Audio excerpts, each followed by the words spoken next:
Hi hello నమస్తే welcome to news మీ సిద్ధగా ఉన్న సుదర్శన్. ఢిల్లీలోని ఎర్రకోట వద్ద సోమవారం సాయంత్రం జరిగిన కారు బాంబు పేలుడు ఆత్మాహుతి దాడా కాదా అన్న దానిపై భిన్న వాదనలు వినిపిస్తున్నాయి. ఢిల్లీ పోలీసులు ప్రభుత్వ వర్గాలు ఇది ఆత్మాహుతి దాడి కాదని చెబుతుండగా మరికొందరు మాత్రం ఉగ్రవాది ఆత్మాహుతి దాడికే పాల్పడ్డారని పేర్కొంటున్నారు. ఈ ఉగ్ర కుట్ర మొత్తం హర్యానాలోని ఫరీదాబాద్ కేంద్రంగానే జరిగినట్లు పోలీసులు తెలిపారు. కారు నడిపిన ఉమర్ నబీతో పాటు మరో ఇద్దరు అందులో ఉన్నట్లు మొదట వార్తలు వచ్చినప్పటికీ ఉమర్ నబీ ఒక్కడే కారులో వెళ్లాడని పోలీసులు మంగళవారం ప్రకటించారు. ఈ కేసు దర్యాప్తును కేంద్ర ప్రభుత్వం మంగళవారం ఎన్ఐఏకు అప్పగించింది. యూఏపీఏ చట్టం కింద మంగళవారం ఢిల్లీ పోలీసులు ఎఫ్ఐఆర్ నమోదు చేశారు. బాంబు పేలుడులో సోమవారం ఘటనా స్థలంలోనే 9 మంది మరణించగా మంగళవారం ఆసుపత్రుల్లో చికిత్స పొందుతున్న క్షతగాత్రుల్లో మరో 3 మరణించడంతో మృతుల సంఖ్య 12కు చేరింది. మృతుల్లో 7గురిని గుర్తించిన పోలీసులు తెలిపారు. అయితే మృతుల కుటుంబాలకు ఢిల్లీ సీఎం రేఖా గుప్తా మంగళవారం 10 లక్షల చొప్పున పరిహారం ప్రకటించారు. తీవ్రంగా గాయపడ్డ వారికి 2 లక్షల చొప్పున ఆర్థిక సాయం చేస్తామని తెలిపారు.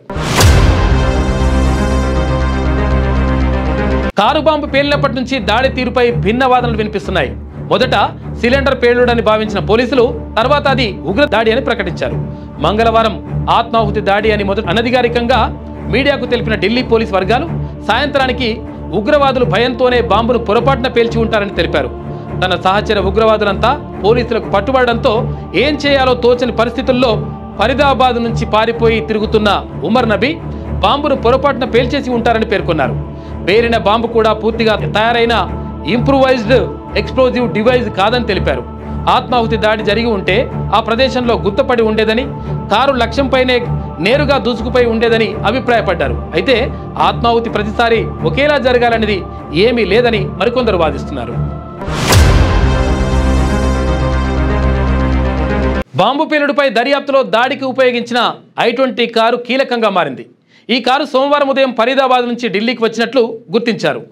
ఆ కారు సోమవారం ఉదయం 7 గంటల 30 నిమిషాలకు ఫరీదాబాద్లోని ఏషియన్ హాస్పిటల్ ముందు నుంచి వెళ్తున్న దృశ్యాలు సీసీటీవీలో రికార్డ్ అయ్యాయి. ఉదయం 8 గంటల 30 నిమిషాల సమయంలో ఈ కారు బదర్పూర్ టోల్ ప్లాజాను దాటి ఢిల్లీలోకి ప్రవేశించింది. ఆ తర్వాత ఢిల్లీ నగరంలో చాలా చోట్ల తిరిగిన కారు మధ్యాహ్నం 3 గంటల 19 నిమిషాల సమయంలో ఎర్రకోట సమీపంలోని పార్కింగ్ కాంప్లెక్స్ వద్దకు వచ్చింది. అక్కడే దాదాపు 3 గంటల పాటు ఉన్న తర్వాత సాయంత్రం 6 గంటల 22 నిమిషాలకు ఎర్రకోట వైపు వెళ్ళిపోయింది. ఆ తర్వాత 24 నిమిషాలకు 6 గంటల 52 నిమిషాల సమయంలో పేలుడు సంభవించింది. ఈ కారు అక్టోబర్ 29న ఒక పెట్రోల్ బంక్ వద్ద ఉన్న పొల్యూషన్ చెక్ కేంద్రం వద్ద ఆగిన వీడియోలు కూడా బయటకు వచ్చాయి. అదే రోజు ఆ కారును ఉమర్ నబీ కొనుగోలు చేయడం గమనార్హం. అయితే కారులో నుంచి ఉమర్ నబీతో పాటు మరో 2 వ్యక్తులు బయటకు దిగి అక్కడి నుంచి ఓ వ్యక్తి కొద్దిసేపు మాట్లాడి పొల్యూషన్ చెక్ చేయించుకొని తిరిగి కారులో వెళ్ళిపోయారు. కాగా ఫరీదాబాద్ నుంచి బయలుదేరినప్పటి నుంచి బాంబు పేలే వరకు అంటే దాదాపు 11 గంటల పాటు ఉమర్ మరో 2 కారులో నుంచి బయటకు దిగలేదని పోలీసులు తెలిపారు. అయితే మరోవైపు ఈ కారు మొదటి యజమాని సల్మాన్ కు ఇంటిని అద్దెకిచ్చినటువంటి దినేష్ అనే వ్యక్తిని కూడా పోలీసులు అదుపులోకి తీసుకొని విచారిస్తున్నారు.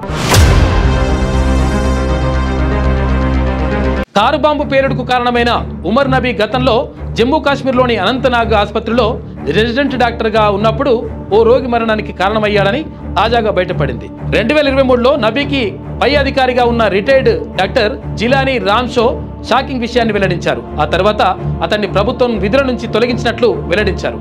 కాగా ఉమర్ కుటుంబ సభ్యులు డిఎన్ఏతో కారు బాంబు పేలుడు ప్రదేశంలో సేకరించిన పలు శరీర భాగాల డిఎన్ఏ సరిపోలినట్లు పోలీసులు తెలిపారు. బాంబు దాడికి ముందు అతడు 3 రోజుల ముందే అజ్ఞాతంలోకి వెళ్లిపోయినట్లుగా వివరించారు. దేశ రాజధాని ఢిల్లీలో కారు పేలుడు ఘటనకు కారణమైన వారిని వదిలే ప్రసక్తే లేదని, బాధ్యులందరినీ న్యాయస్థానం ముందు నిలబెడతామని ప్రధాని మోడీ స్పష్టం చేశారు. ఈ కేసుపై విచారణ సంస్థలు ఆమూలాగ్రం దర్యాప్తు జరుపుతున్నాయన్నారు. భూటాన్ మాజీ రాజు జిల్గే సింగ్వి వాంగ్చుక్ 70వ జన్మదినం సందర్భంగా మంగళవారం ఆ దేశ రాజధాని థింపూలో జరిగిన ఓ కార్యక్రమానికి మోదీ అతిథిగా హాజరయ్యారు. ఈ సందర్భంగా ఆయన ప్రసంగిస్తూ ఢిల్లీ ఘటన నేపథ్యంలో భారమైన హృదయంతో తాను భూటాన్కు వచ్చానన్నారు.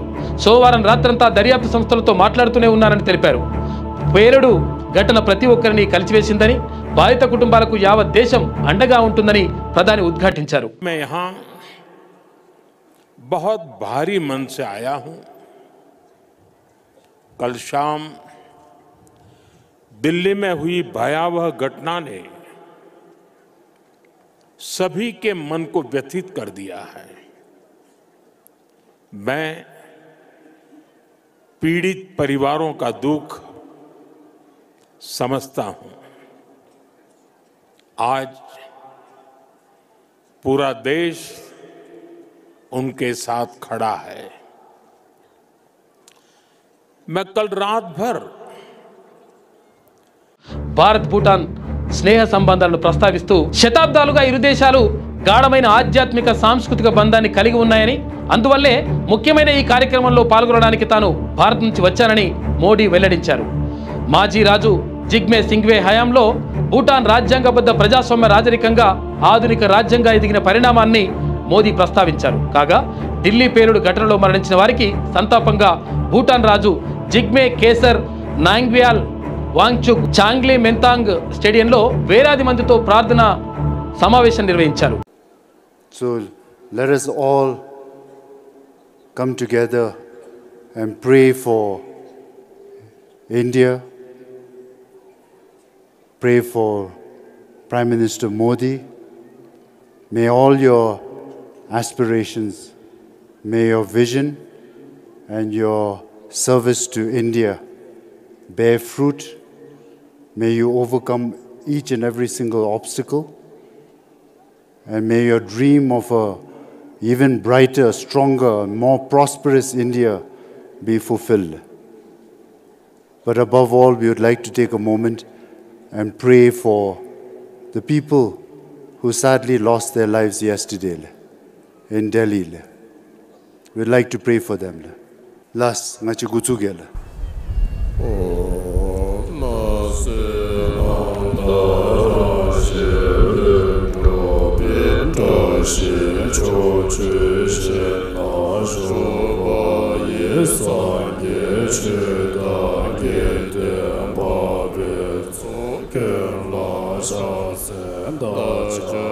ఢిల్లీ ఘటనతో సంబంధం ఉన్న ప్రతి ఒక్క నేరస్తుల్ని వేటాడుతామని, ఈ మేరకు దర్యాప్తు సంస్థలకు ఆదేశాలు జారీ చేశారని కేంద్ర హోంమంత్రి అమిత్ షా వెల్లడించారు. సీనియర్ అధికారులతో మంగళవారం 2 సార్లు సమీక్షా సమావేశాలు జరిపారని హోంమంత్రి తెలిపారు. మీ వ్యాపారం అభివృద్ధి కావాలని కోరుకుంటున్నారా? అయితే వెంటనే క్యూనస్ని సంప్రదించండి. Schools, colleges, banks, shops, office promotions, land promotions, political promotions, restaurant promotions, hospital promotions, పుట్టినరోజు వేడుకలు, శుభకార్యాలు, వ్యాపారాలు ఏవైనా, సందర్భం ఏదైనా ఇప్పుడే క్యూనస్ ద్వారా తెలియజేయండి. మీ వ్యాపారాన్ని అభివృద్ధి చేసుకోండి.